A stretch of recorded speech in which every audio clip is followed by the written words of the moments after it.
the Best Business Podcast.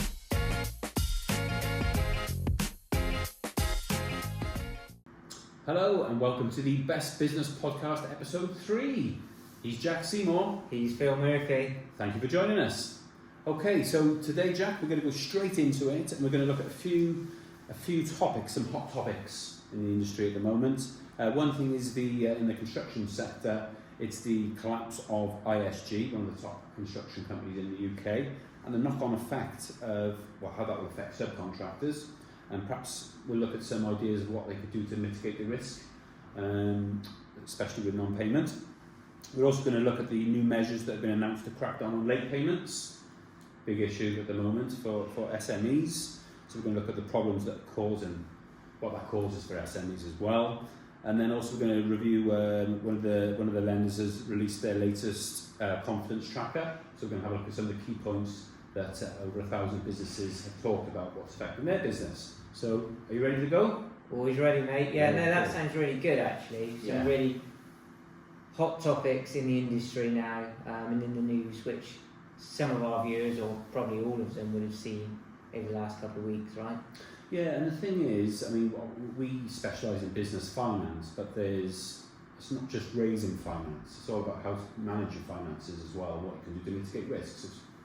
It's not just about how can we raise you finance, there's a lot more to it. Right. Okay then, so let's talk about the ISG collapse and the effect that's going to have. So it was announced last week that unfortunately ISG did have to file for administration, and Chief Executive Zoe Price said the company had filed for administration due to loss-making contracts that were agreed before the pandemic.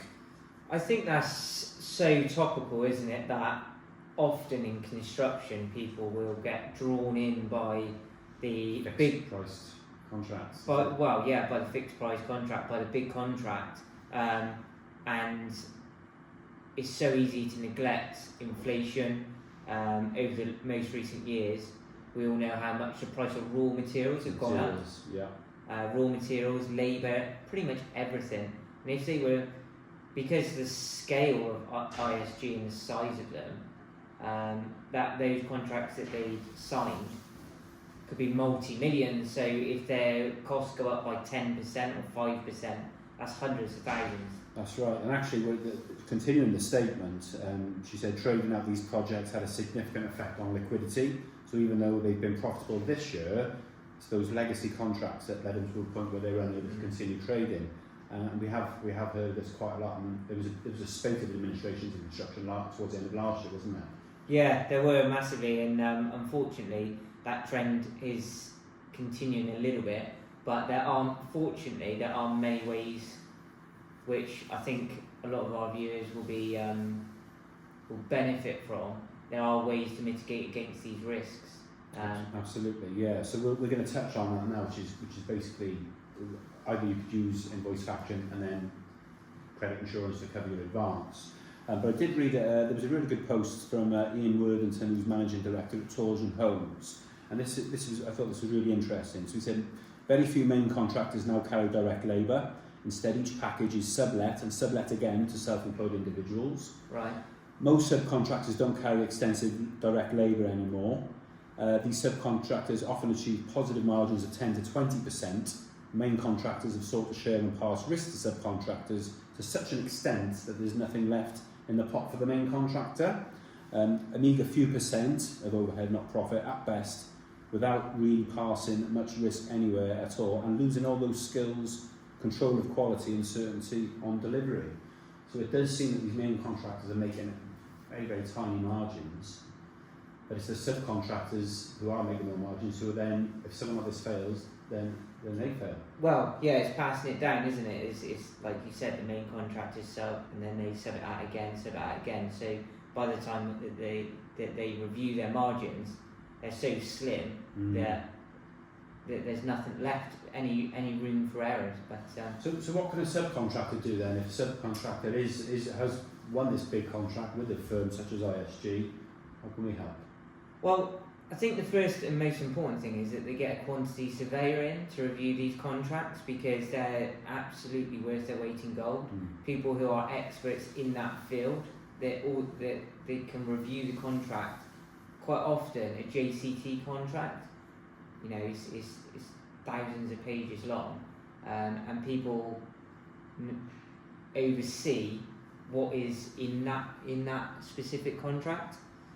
So coming back to the ways we can help as the Best Group, I'd say one of the easiest and most fundamental ways of proofing against bad debts and liquidations or administrations are credit insurance.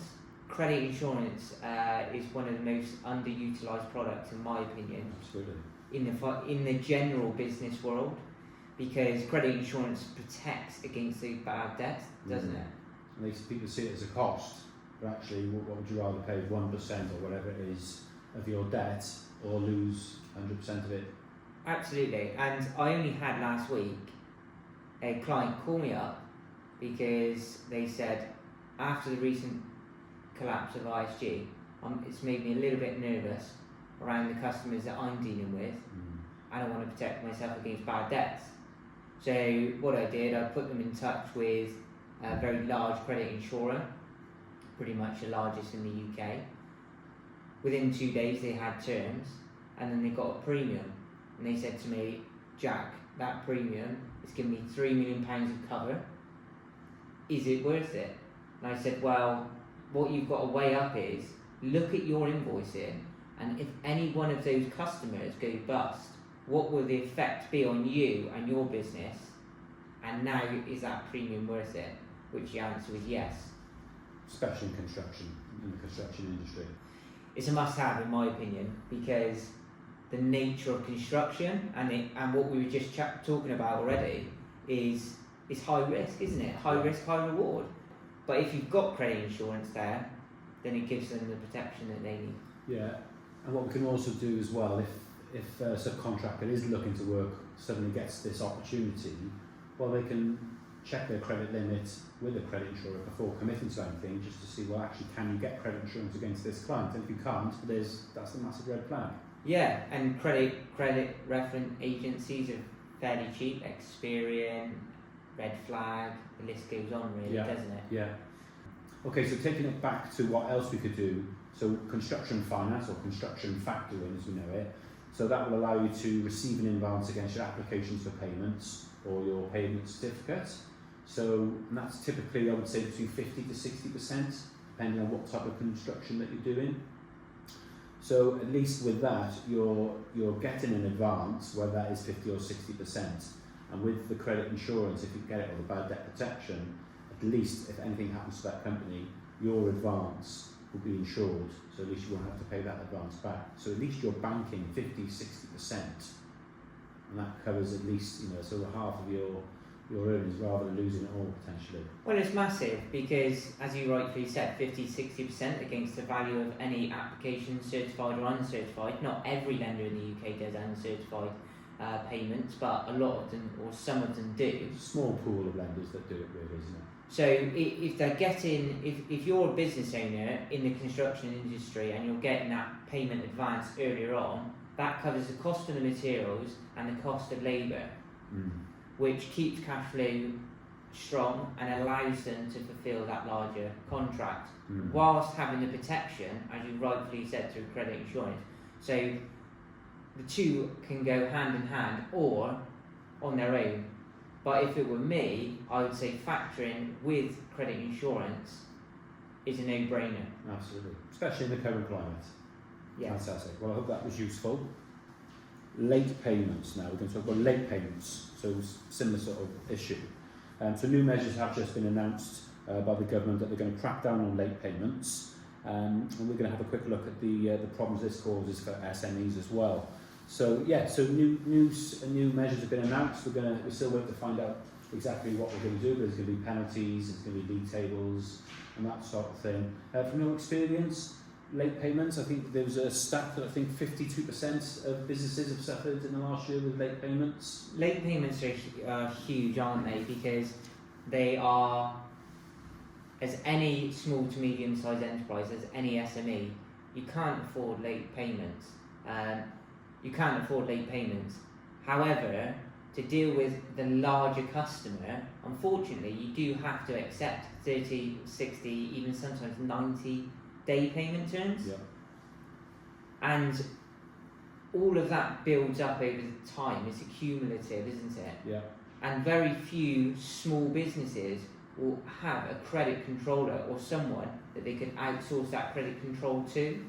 However, if they did, then that would help to mitigate against these slow payments, but it wouldn't fix it. So I think by the government addressing it, because that's how much of an issue it is, government are addressing how they can stop these late payments, just emphasises what a burden it is on many SME business owners. It's a massive slowdown to growth, isn't it? You know, if you don't know when that money's coming in, you expect it on 60 days, but then it's 70 days, 75 days, you've got staff to pay, overheads to pay, suppliers to pay, and all of a sudden... It can be the barrier to business growth, which nobody wants. My business didn't grow because I was always waiting for payment. You can have the best product, best service, best idea in the world. You lose confidence to take on more contracts and more jobs because you just think, well, another 10, 20 days of that big contract payment being late, then I'm not going to be able to fulfil this new contract, which is terrible for business. Yeah, and going back, if people did, or business owners had the fundamentals in place, such as setting credit limits by having access to credit agencies, having credit insurance, so protecting against bad debts, and having the ability to get paid quicker through factoring, whether that be on every invoice or just selective ones, then that maintains cash flow, gives them the cover, and sets them up for success. So I'd say those three things, if any viewer took something away from this one podcast, it would be putting those three things in place. Yeah, absolutely. And that's 2.6 million firms that are suffering from late payments. It's ridiculous, isn't it? So something has to be done. So it's good to see that it's being addressed, and we'll see how effective that is. And then we're going to touch on one of our lenders has released their confidence tracker, which was again mentioning bad debt and late payments as a challenge to growth. And bad debt and insolvencies are on the rise. So 67% of 1,000 businesses surveyed were saying it's taking longer for customers to pay their invoices in full. 40% of SMEs have suffered bad debt in the last 12 months. And the average value written off in the last 12 months, the average value of an invoice, £39,847. That's the average value. So a lot of money being lost there, isn't it? Nearly £40,000 every time. And how many times do I hear, I know my customers, they always pay. However, what happens when they can't pay? Are they going to turn around to you and say, I'm not going to place this order for the service or product which I'm buying from you because I'm struggling? They're simply not, because they've got their business to run.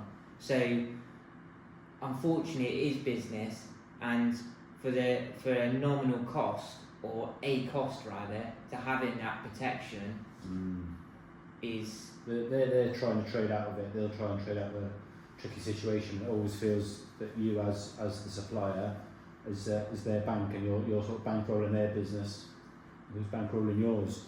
So it's a massive issue. Another interesting one, it was talking about access to finance. And I thought this was interesting, where people look, if they are looking for finance, 44% will look through their professional network to find out if anyone's used so-and-so, where should I go for a business loan, where should I go for invoice finance. Whether it be most like their accountant, business consultant, someone who advises them, and someone... Well, that was interesting, because it says 38% was professional business or a financial advisor, so I'm assuming that would cover accountants. So 44% would just be like us. If I needed something, I'd speak to you and say, what do you think? So actually, that was the biggest one. 32% Google or another search engine, and 28% said friends and family. It's quite surprising, actually, because I always assume that the first place people go would be their accountants or their business consultants. Absolutely, yeah. But with the rise of online, quite often people will go online, type in the best of everything, hence why we can be found. Yeah. Yeah, I thought that was interesting actually. The 44% will go to their professional network. Is that trusting? Who have you used? So it's Finance. important referrals are. Yeah, and finance is a place where it's a place of trust, isn't it? Absolutely. And that's why understanding the client's business and having that consultative approach is key. Moving in some lender news. One of our lenders announced quite an interesting addition to their portfolio with regards to unsecured loans. Yeah, so you can now access up to £1 million through an unsecured loan, which is no mean feat in itself. Up to £1 million unsecured loan. Because previously it was about 350 was around the most you could get, wasn't it? 350, $500,000. Yeah. So this is a big leap forward, and a big step forward. It's really there for those businesses who have been trading for a number of years, who are profitable, who have a really good, solid structure in place that need a big cash injection to get them to the next run. It's not there for the new start or the smaller business. No. Okay, no, that was interesting. Yeah, so that was positive. And so just looking at some of the cases, we did this last week, and we had some good feedback. People like to see real case studies. Any good ones that you've come across this week? Yeah, there's one that sticks in my mind, which is we put a facility in place whereby it had a regular unsecured loan attached with a revolving credit facility. All right. So they had a £100,000 unsecured loan over 4 years, as well as a £30,000 revolving credit facility. Right. And that £30,000 had no cost to it until it was used. So it worked. Interesting. So it works just like a overdraft, and on an interest-only basis. So they only pay interest on what they borrow, and that gave them that extra degree of flexibility because they approached us for 130, but what we actually managed to do was say, what do you need now, which was 100, and give them that £30,000 of flexibility. That if they need it, they've got it there, but if they don't, it won't cost them anything. That's really good. Is that in case of need product? Because you never know if you've got an unexpected expense or an opportunity comes along. It's good to have that money to dip into. Yeah. So that was really good. What industry was that in? So that was the engineering industry. Okay. So an engineering company based in Gloucester, Right. not too far from myself. It's been trading for a number of years, and they fulfilled projects. So they fulfill large projects for the government and blue chip organisations. And what their forecast was telling them is, from now till Christmas, they're going to have a cash flow dip. So they needed a cash injection to fulfill these future projects. They couldn't access invoice factoring or invoice discounting because of the way their billing cycle was made. However, what we did, we gave them the cash injection, and as I say, that flexibility to that case of need product, the revolving credit facility. So if they fulfill some more projects and they win some new projects, they've got some headroom there as well as their cash in bank.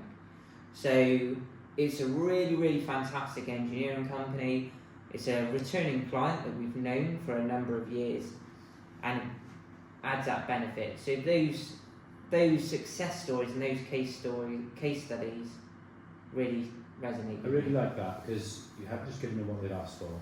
It's digging deeper, understanding, okay, what you need now, what you need in the next 6 to 12 months. It's going a bit deeper rather than just saying, oh, you want £130,000? Yeah, we'll do that for you. Doing a really, really good job there. Yeah, and that all came about with one of our brokers, Elliott, who he actually compared the options and, like you said, did that digging and looked at all the different products available. And we gave the clients 3 options and gave them an option of which one they felt was most beneficial to them. Yeah, that's what we'd like to do, isn't it? Give you the options and guide where we think what we would do. So that's really interesting. Okay, so I think that was good. We've touched on a good few subjects there. Anything else we could think of that you'd like to mention? I think that's a good place to leave it. Yeah, I think we'll leave it there. We don't want to keep you too long. We'd like you to give us any comments, feedback. We're here every week, every 2 weeks. We're still sort of finding our feet, but we've had really, really positive comments and a lot of feedback.